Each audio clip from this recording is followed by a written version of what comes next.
অমৃত বলে যে বাঁকা সদা জনে ভ্রমণ করে অধৈর্য ভক্ষণ করে তার জন্ম অধঃপতনে যায়। অকই তব কৃষ্ণ প্রেম যেন জন্য হে সেই প্রেম নির্লোকে নয়। যদি হয় কবু না হয় বিয়োগ আর বিয়োগ হইলে পরে কবু না জুয়া। অকই তব কৃষ্ণ প্রেমে যেন জন্য সেই প্রেম নিরলোকে রয়। যদি হয় একবার তোমার সাথে যোগ তবু কবু না হয় আর বিয়োগ করিও না প্রভু।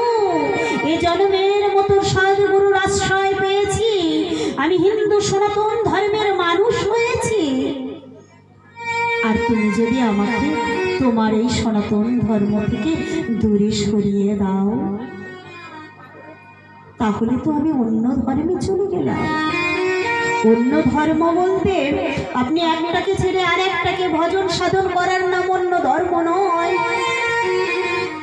অন্য ধর্ম মানে আমার তো মনুষ্য জন্ম দিয়েছ সবাইকে ভালোবাসার জন্য, তোমার ডাকার জন্য, তোমায় সেবা দেওয়ার জন্য।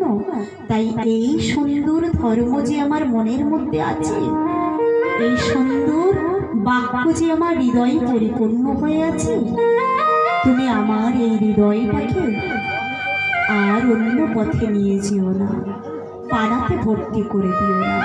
যেহেতু দর্পণ মার্জন, আমার চিত্ররূপ দর্পণটা তুমি মার্জন করে দাও।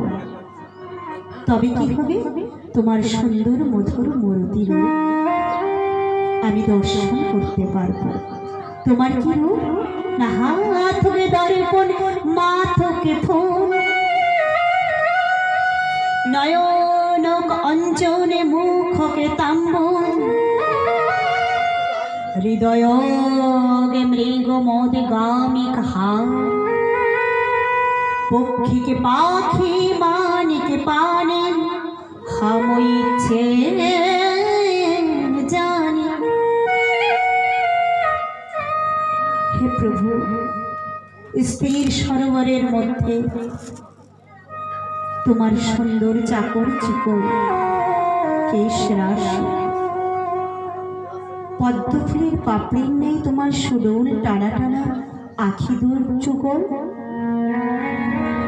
ধনুকের মতো তোমার ভরে যুগল, তোমার হস্তে প্রত্যেকটা নখ এক একটা দর্পণ, যে দর্পণে বিশ্বকে দর্শন করা যায়। এই মধুর মূর্তি আঁকা সুন্দর তোমার রূপ, আর সেই রূপ যদি এত সুন্দর হয় তার চরণ কোটি তোমার কত সুন্দর না যায়। আর সেই চরণের যে আগেবার চোখ করে দিয়ে প্রভু তোমার চরণ তলে আমায় নিয়েছ, ওই চরণ থেকে আমাকে বঞ্চিত করো না প্রভু। আমাকে ওই চরণে রেখে দিও কৃপা করে, ওই চরণে স্মরণ দিও। কুঞ্জ সেবার অধিকার দিয়ে করো নিজ দাসী। হে প্রভু, তুমি তোমার ভক্তি রাজ্যের একজন ভক্ত করে তোমার দাসের অনুদাস করে তোমার চরণ তলে আমায় একবার কৃপা করে তোমার মতো করে তোমার ভক্তকে নিয়ে। তাই সন্ন্যাসী মানে আমরা যেন ত্যাগ করা। এই জগৎ সংসারে সংসারে থেকেও অনেকে সন্ন্যাসী, যে সংসারটাকে ত্যাগ করে দিয়ে সংসারটাকে ধরে রেখেছে, দায়িত্ব রেখেছে, সমস্ত কিছু করছে, অথচ সংসারের মধ্যে নিজেকে আর রাখেনি, সবার মধ্যে বিলিয়ে দিয়েছে। সেই হলো সন্ন্যাসী। সাধু মানে সবাইকে ভালোবেসে, সবাইকে কাছে টেনে, সবাইকে ভালোবাসার নামে সাধু। সাধু মানে সবার থেকে আলাদা নয়, কোনো গোড়ামি নয়। বলছে রসিক ভোগ ভাবকা, তার মধ্যে থাকবে রসিক ভাব, তার মধ্যে থাকবে অনুভব, তার মধ্যে থাকবে অনুরাগ, তার মধ্যে থাকবে অনুচিন্তন, তার মধ্যে থাকবে অন্বেষণ। ভগবানকে নিয়ে অনুভব করবে ভক্ত। ভক্তের হৃদয়টা হবে বাচ্চাদের মতো, শিশুদের মতো সরল। রসমালায়াম, রসমালাই রূপ ভাগবত যখন তার হৃদয়ঙ্গম হয়ে যাবে, তখন দেহটা মহাপ্রসাদের মতো হয়ে যাবে। আর সেই মহাপ্রসাদের উপরে আপনি যাই দেবেন সব প্রসাদী হয়ে যাবে। সেখানে আন চিন্তা আর খাটবে না, আন কথা আর খাটবে না, আন গল্প আর খাটবে না। সেখানে খাটবে না পরচর্চা, পরনিন্দা, আনন্দ। সেখানে খাটবে না। সেখানে যা কিছু হবে সব কৃষ্ণময়। এমন কিছু কিছু ফ্যামিলি আছে, এমন কিছু কিছু পরিবার আছে যেখানে গেলে নিজেদেরকে স্তম্ভিত হয়ে যেতে হয়। ছোট্ট ছোট্ট বাচ্চারা, ছোট্ট ছোট্ট কিউট বেবিরা একাদশী করে অল ফ্যামিলি সব প্রসাদ খুঁজছে। তাদের বল হলো হরে কৃষ্ণ। এটা কি করে হয়? পূর্বজন্মের কৃপা। পূর্বজন্মের কৃপা ছাড়া এটা কখনোই সম্ভব হয় না। তাই গুরু দীক্ষা নিতে হয়।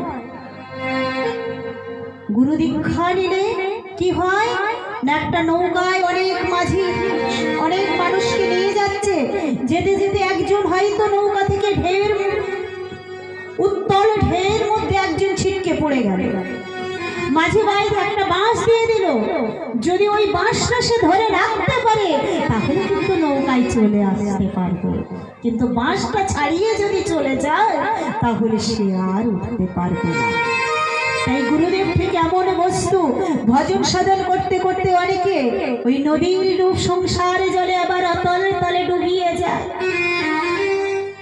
ওই অতল তলে ডুবে যায় মধ্যে দিয়ে গুরুদেবের রূপ যদি বাঁশ আপনাকে ফেলে দেয়, আর ওই গুরুদেবের চরণেরও ওই ডান্ডাটাকে যদি ধরে রাখেন, তাহলে কিন্তু আবার আপনি ওই নৌকারই যাত্রী হতে পারবেন। প্রেম সে বলো নিতা